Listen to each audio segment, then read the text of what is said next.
কোটি টাকার ফকির। সম্মানিত ভিউয়ার্স, আমি জানি অনেকেই আমাকে বলবেন আমি মনে হয় কিচ্ছু বুঝি না। এমন বোকা লোক ইউটিউবে কিভাবে আসলো? কেননা এই ব্যক্তিকে কে না চেনে? সালমান এফ রহমান বাংলাদেশের শীর্ষ ধনীদের মধ্যে একজন আছেন। তাহলে ওনাকে কিভাবে ফকির বলা হয়? মনে হয় সাগর আহমেদ ভাই কিচ্ছু বোঝে না। সত্যিই আপনারা এটাই মনে করতে পারেন, কিন্তু একটু লক্ষ্য করে দেখেন তো, সালমান এফ রহমানের দুইটা ছবি দেখেন। একটি ছবিতে তিনি হজ করে খুব সুন্দর দাড়িওয়ালা, সাদা পাঞ্জাবি এবং দাড়ি, সাদা পাঞ্জাবি ও দাড়িওয়ালা, খুব সুন্দর টুপিওয়ালা, দেখতে খুব দারুণ লাগছে। আবার পাশের ছবিতে দেখেন মাত্র 150 টাকা একটি লুঙ্গি পরে একজন ফকিরের বেশে দাড়ি শেভ করে মহানবীকে অপমান করে কিভাবে বসে আছে। মনে হয় ভিক্ষা করতে বসেছে, পারলে কিছু দান করে যান। সম্মানিত ভিউয়ার্স, এই জন্যই আমি ওনাকে কোটি টাকার ফকির বলেছি। নিশ্চয়ই আপনারা ইতিমধ্যে জেনে গেছেন এই ব্যক্তির সম্পর্কে। তবে যারা নিজের চোখে দেখেননি এবং নিজের কানে শুনেননি, আজকে দেখে নিন এবং শুনে নিন। এই ব্যক্তি হচ্ছে স্বৈরাচারী ডাইনি হাসিনার অর্থ উপদেষ্টা। সম্মানিত ভিউয়ার্স, ইতিমধ্যে আপনারা নিশ্চয়ই জেনে গেছেন এই ব্যক্তির কুকর্মের কথা। একজন মানুষের কত টাকা হলে ভালোভাবে জীবনযাপন করতে পারে? অনেকেই বলবেন 1 কোটি, অনেকেই বলবেন 2 কোটি, অনেকেই বলবেন 3 কোটি। 1 কোটি, 2 কোটি, 3 কোটি যাই বলেন না কেন, আমি মনে করি একজন ব্যক্তির 10 কোটি টাকা হলে তার আর কিচ্ছু করার দরকার নেই। এই টাকা দিয়ে সে সারা জীবন চলতে পারবে।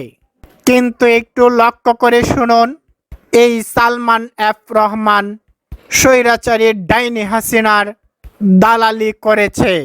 হাসিনার পা চাটা কুকুর। হাসিনা যা বলেছে তাই শুনেছে। মানুষকে রাস্তার ফকির বানিয়েছে, সারা দেশের ব্যবসাকে নিজের হাতের মুঠোয় নিয়েছে, মানুষকে পুতুলের মতো নাচাচ্ছে এই সালমান এফ রহমান।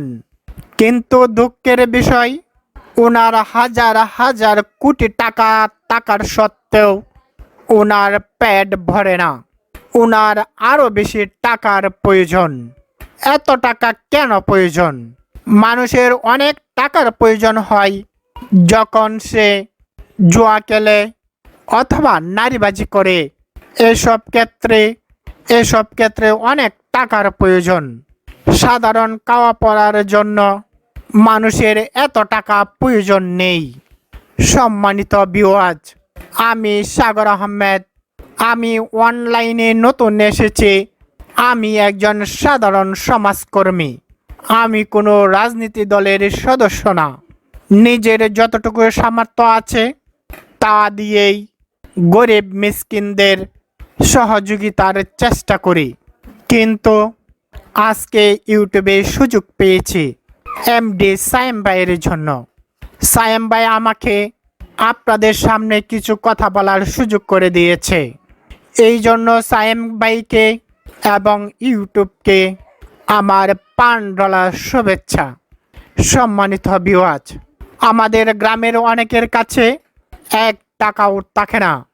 অনেক সময় আমরা বাজারে গিয়ে 1 কাপ চাও খেতে পারি না টাকার অভাবে, এবং বাজারের দিন প্রয়োজন মতো বাজার করতে পারি না টাকার অভাবে।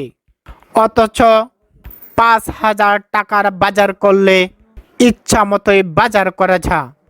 আমরা প্রতি মাসে 5,000 টাকাও জোগাড় করতে পারি না। পকেটে 1 কাপ চা খাওয়ার টাকাও থাকে না। কিন্তু এই দালালদের টাকার কোনো হিসাবেই নেই। রাতারাতি হাজার হাজার টাকা সংগ্রহ করে, হাজার হাজার কোটি কোটি টাকা সংগ্রহ করে তার নেত্রী হাসিনার কাছে দিয়েছে, অথচ সাধারণ মানুষ না খেয়ে মরছে, সেদিকে কোনো খেয়ালই নেই। সম্মানিত ভিউয়ার্স, আমাদের মতো সাধারণ মানুষদেরকে নিয়ে তারা পুতুলের মতো খেলছে। আজ এই সরকার, কাল ওই সরকার, যেই সরকারই আসছে সেই সরকারেই বাংলার জনগণকে শোষণ করছে। সম্মানিত ভিউয়ার্স, আজকে খুব কষ্ট লাগে। আমরা গ্রামে খেটে খাওয়া মানুষ, আমরা দুই বেলা দুই মুঠো ভাত খেতে পারি না। দেশের একজন নাগরিক কেন অনাহারে অর্ধহারে থাকবে? সরকারের কি কোনো দায়ী নেই? ছোট্ট একটা দেশ, প্রচুর সম্পদ, প্রচুর রেমিটেন্স, চারিদিক থেকে সরকারের কোষাগারে প্রতিনিয়তই টাকা ঢুকছে, কিন্তু এই টাকাগুলো সরকার কি করছে? সরকার কি শুধু জনগণের কাছ থেকে টাকা নিয়ে সরকারি কর্মচারীদেরকেই কি চালাবে? সরকারি কর্মচারীরা পায়ের উপর পা তুলে নাকে সরিষার তেল দিয়ে আরাম করে ঘুমাচ্ছে, আর সাধারণ খেটে খাওয়া মানুষ ফজরের আজানের পর থেকে হাল চাষ শুরু করছে। অথচ যারা দেশের জন্য কাজ করছে তাদেরকে কোনো সুবিধা দেওয়া হচ্ছে না। সুবিধা পাচ্ছে সরকারি আমলা গামলারা। আমার প্রিয় দর্শক শ্রোতা, আপনাদেরকে বলতে চাই, আপনারা যারা আমার সাথে একমত অবশ্যই কমেন্ট করে জানাবেন। বর্তমান সরকার এই 3 মাসের মধ্যেও জনগণের স্বার্থ রক্ষা করার জন্য একটি কাজও করতে পারেনি, যা দেখে সাধারণ মানুষ সরকারের উপর আস্থা রাখতে পারে। আমার মনে হয় এই সরকারেরও আর ক্ষমতায় টিকে থাকার কোনো প্রয়োজন নেই, কেননা এই সরকার মেরুদণ্ডহীন সরকার। এই সরকারের কোনো ক্ষমতা নেই। জনগণ বিশ্বাস করে তাদেরকে ক্ষমতা দিয়েছিল, কিন্তু তারা ক্ষমতার সঠিক ব্যবহার করতে পারছে না। প্রত্যেকটি সেক্টরে তাদের ব্যর্থতা। আজকে নিত্য পণ্যের দাম, আজকের প্রশাসনিক ব্যবস্থা, আজকের স্বাস্থ্য পরিবার ব্যবস্থা, আজকে বৈদেশিক রেমিটেন্সের ব্যবস্থা, সব কিছু আজকে পঙ্গু হতে চলেছে। এইভাবে যদি আর 3 মাস চলে, দেশ এমনিতেই বন্যার মতো ভেসে যাবে। তাই প্রিয় দেশবাসী, যারা শহরে আছে তারা আরামে আছে, তাদের কিছু যায় আসে না, কিন্তু আমরা সাধারণ জনগণ, আমাদের অনেক কিছু করার আছে। আমরা জনগণের স্বার্থে শেখ হাসিনাকে বিদায় করেছি, প্রয়োজনে এই সরকারকেও বিদায় করতে বাধ্য হব যদি সঠিক চিন্তা না করে, কেননা তাদের ষড়যন্ত্র স্পষ্ট বোঝা যাচ্ছে। সাধারণ লোক না বুঝলেও ছাত্র জনতা কিন্তু ঠিকই বুঝে। সম্মানিত ভিউয়ার্স, ভিডিওটি অনেক লম্বা হয়ে যাচ্ছে, তাই আজকের আলোচনা এই পর্যন্তই শেষ করলাম। সকলকেই ধন্যবাদ।